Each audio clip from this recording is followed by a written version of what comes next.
हैं, that is profitability. ठीक है, अब हम प्रॉफिट के बाद वर्क करेंगे, राइट। प्रॉफिटेबिलिटी रेशो मतलब कौन सा प्रॉफिट हो रहा है, कितने तरह का प्रॉफिट हो रहा है उसको। अब प्रॉफिट हो रहा है तो प्रॉफिट का रिलेशन किसके साथ करेंगे, सेल्स के साथ करेंगे, राइट। सेल इतनी हुई है तो उसमें से ग्रॉस प्रॉफिट कितने परसेंट है, राइट। नेट प्रॉफिट कितने परसेंट है सेल्स का, ऑपरेटिंग प्रॉफिट सेल्स का कितने परसेंट है, तो वो सारी चीजें हम यहाँ पे कैलकुलेट करेंगे। फाइन, तो हमारे पास कितने तरह के यहाँ पे होंगे, मेनली 5 तरह के होंगे। फर्स्ट आपके पास होगा gross profit turnover ratio, sorry gross profit ratio, done. इसको ग्रॉस प्रॉफिट रेशो बोल दो, टर्नओवर नहीं आएगा यहाँ पे, क्लियर है। तो हमारे पास यहाँ पे ग्रॉस प्रॉफिट रेशो हो गया। देन आपके पास दूसरा हमारे पास नेट प्रॉफिट रेशो हो जाएगा, राइट। और थर्ड हमारे पास ऑपरेटिंग रेशो होगा। ऑपरेटिंग रेशो का मीनिंग क्या है, कैसे कैलकुलेट करते हैं वो भी करेंगे।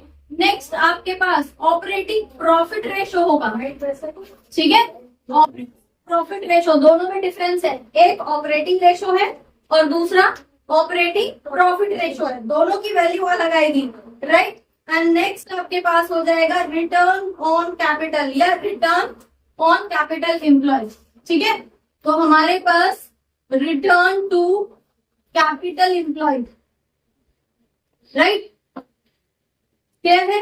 अब देखो जैसे हमारे पास फॉर्मूला शो हो रहा है, सिंपल वही अप्लाई कर देंगे। क्या है, ग्रॉस प्रॉफिट रेशो किससे कंपेयर कर रहे हो, सेल्स के साथ कंपेयर कर रहे हो। और इसकी जो वैल्यू आएगी, जैसे हमारी एक्टिविटी से रिलेटेड जितने भी रेशोस थे उनकी वैल्यू किसमें आएगी, टाइम्स में। कितने टाइम्स, 7 टाइम्स, 6 टाइम्स एक्टिविटी का। यहाँ पे जितनी भी वैल्यूज निकल के आएंगी उनकी वैल्यू आप प्रॉफिट परसेंट के अंदर निकालोगे। इस सेल्स का कितने परसेंट ग्रॉस प्रॉफिट है, सेल्स का कितने परसेंट नेट प्रॉफिट है, सेल्स का कितने परसेंट जो है आपका ऑपरेटिंग प्रॉफिट है, वो सारी वैल्यूज यहाँ पे परसेंट के अंदर कैलकुलेट करो। प्रॉफिट तो परसेंट में कैलकुलेट करते हो, तो इसलिए आपको यहाँ पे 100 की मल्टीप्लाई करनी पड़ेगी। समझ में आ गया, आपसे पहले 100 की मल्टीप्लाई नहीं की, अब करो, राइट। तो हमारे पास यहाँ पे जो फॉर्मूला हो जाएगा बता दो जरा, gross profit divided by revenue from operation, जिसको हम सेल्स कहते हैं, नेट सेल्स, ठीक है, इनटू 100 हो गया एक फॉर्मूला। क्लियर है, यहाँ तक किसी को कोई इशू। नेट प्रॉफिट की बात कर लो, नेट प्रॉफिट के अंदर क्या है, net profit divided by sales into 100 हो गया दूसरा फॉर्मूला, राइट। अब हम यहाँ पे आ जाते हैं ऑपरेटिंग रेशो। ऑपरेटिंग रेशो का मतलब क्या है, पहले तो सबसे पहले इस पे आ जाओ कि ऑपरेटिंग रेशो का मीनिंग क्या है। ऑपरेटिंग का मतलब है कि जो भी बिजनेस ऑपरेशन चल रहा है उसमें लगने वाली कॉस्ट कितनी है, राइट। जैसे कि अगर हम पहले ट्रेडिंग अकाउंट से करते हैं तो कॉस्ट ऑफ गुड्स सोल्ड निकालते हैं। कॉस्ट ऑफ गुड्स सोल्ड कैसे निकलते हैं, opening plus purchase minus purchase return minus closing stock, इस तरह से करके हम क्या निकालते हैं, डायरेक्ट एक्सपेंसेस प्लस कर देते हैं, डायरेक्ट एक्सपेंसेस प्लस कर देते हैं, तो उससे हमारे पास क्या निकलती है, कॉस्ट ऑफ गुड्स सोल्ड। तो वो तो सिर्फ फैक्ट्री का है, बाकी बचे हुए बिजनेस का, जैसे कि आप सैलरी दे रहे हो, मतलब जितने भी बिजनेस के खर्चे हैं वो सब आएंगे, जिसको हम बोलेंगे operating cost. Total operating cost, total operating cost आपकी जितनी भी कॉस्ट ऊपर आई थी ट्रेडिंग अकाउंट पे प्लस नीचे पीएनएल अकाउंट पे कौन कौन सी कॉस्ट रख रहे हो आप, कौन कौन सी कॉस्ट काउंट करते हो, salary, administration, postage, printing, stationery, ठीक है, और आपके जितने भी डेप्रिसिएशन हो गया, ये इस तरह के जितने भी खर्चे हैं वो सब कहाँ लिखते हो, प्रॉफिट एंड लॉस अकाउंट में लिखते हो। और वो किससे रिलेटेड है, वो बिजनेस ऑपरेशन से रिलेटेड है। तो वो सारे खर्चे जो बिजनेस एक्टिविटी से रिलेटेड हैं, ऑपरेशन से रिलेटेड है, बिजनेस के ऑपरेशन से रिलेटेड है, वो सारे खर्चे ऑपरेटिंग एक्सपेंस बोले जाते हैं। फिर ऐसे कौन से खर्चे हैं जो नहीं काउंट किए जाते, कुछ खर्चे ऐसे होते हैं जो ऑर्गेनाइजेशन में हो तो रहे हैं लेकिन वो बिजनेस से रिलेटेड नहीं है, वो फाइनेंशियल एक्टिविटी से रिलेटेड है, वो इन्वेस्टिंग एक्टिविटी से रिलेटेड है। आपने जो एक्स्ट्रा पैसा है वो कहीं इन्वेस्ट कर रखा है, उसमें आपको तो उसका तो बिजनेस रिलेशन से वो नहीं है। जैसे कि आप कोई भी मैन्युफैक्चरिंग कर रहे हो, आप फ्रिज मैन्युफैक्चर कर रहे हो, फ्रिज मैन्युफैक्चरिंग का बिजनेस कर रहे हो, राइट।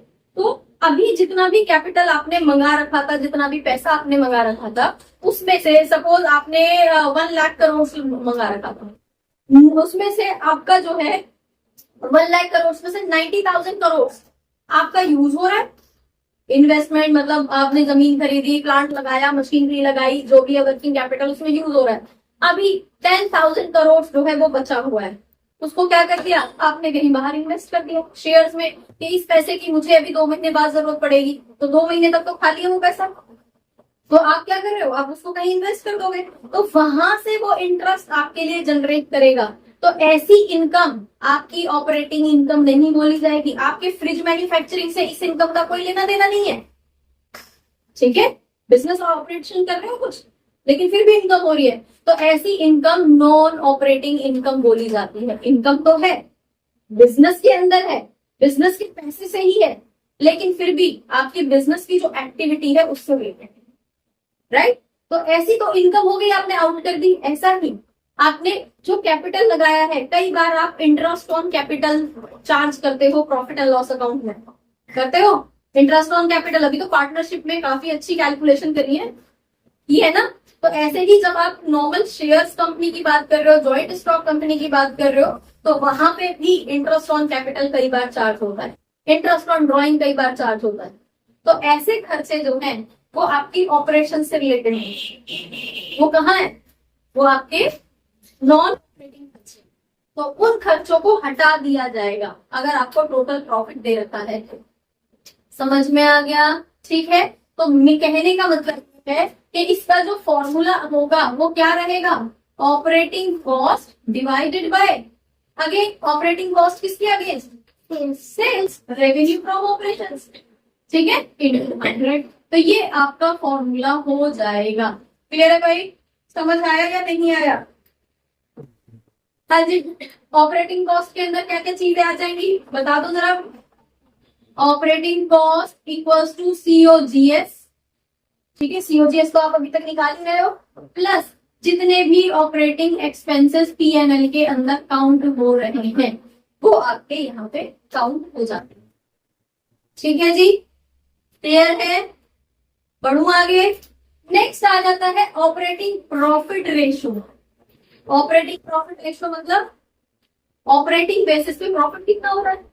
जैसे अभी एक इनकम हमने ऐसी पढ़ी थी, ऐसी डिस्कस की थी जो ऑपरेटिंग इनकम नहीं थी, राइट, तो उस इनकम को वहां से हटा देंगे।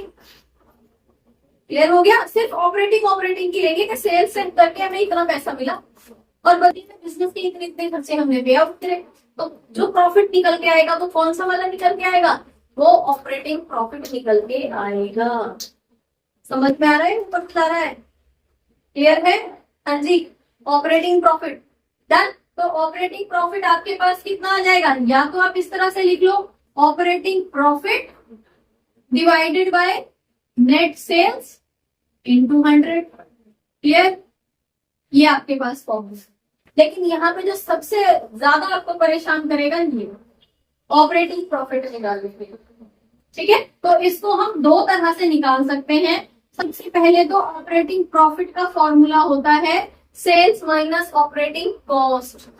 ऑपरेटिंग कॉस्ट मतलब टोटल कॉस्ट जो तुमने यहाँ पे निकाली थी, राइट। तो सिंपली आप यहाँ पे निकाल दोगे जितना भी टोटल वो है सेल्स माइनस ऑपरेटिंग कॉस्ट, इसको इस तरह से करके निकाल सकते। टोटल पैसा कितना आया, उसमें से ऑपरेटिंग कॉस्ट माइनस कर दी, तो आपको पता चल जाएगा कि ऑपरेटिंग प्रॉफिट कितना होगा, उसको यहाँ पे लिख दोगे, ठीक है।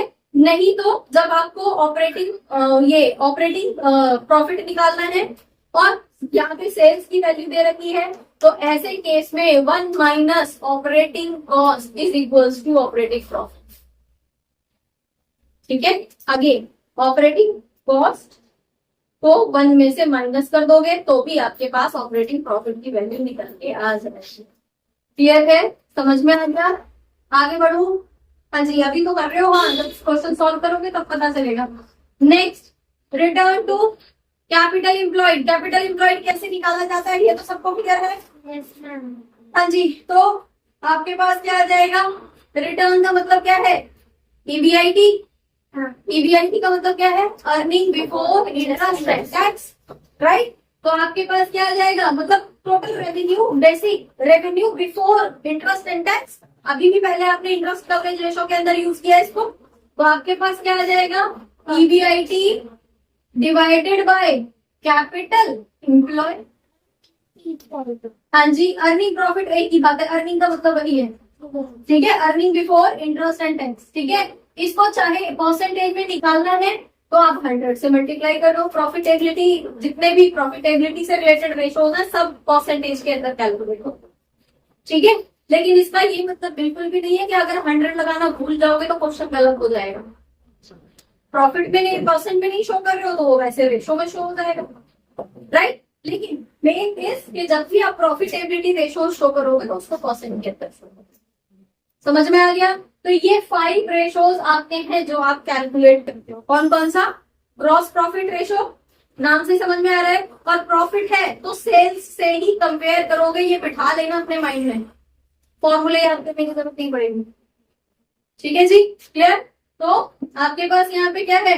Gross profit upon sales into 100, net profit upon sales into 100, operating cost upon sales, ठीक है, क्योंकि यहाँ पे ऑपरेटिंग रेशो निकाल रहे हैं। इधर ऑपरेटिंग प्रॉफिट रेशो है तो operating profit divided by sales, right. दोनों में डिफरेंस है, ये कॉस्ट की बात कर रहा है, ये प्रॉफिट की बात कर रहा है, डन। और दूसरी तरफ EBIT divided by capital employ, ठीक है। इस तरह से करके आप क्वेश्चन सॉल्व करोगे, डन। बच्चों होपफुली बहुत सारे डाउट्स इस क्लास से रिलेटेड, इस टॉपिक से रिलेटेड आपके क्लियर हुए होंगे इस क्लास को देखने के बाद में। अगर रियली आपके कुछ डाउट्स, आपको ये क्लास अच्छी लगी है तो आप इसको लाइक करिए, सब्सक्राइब करिए और अपने फ्रेंड्स के साथ शेयर करिए।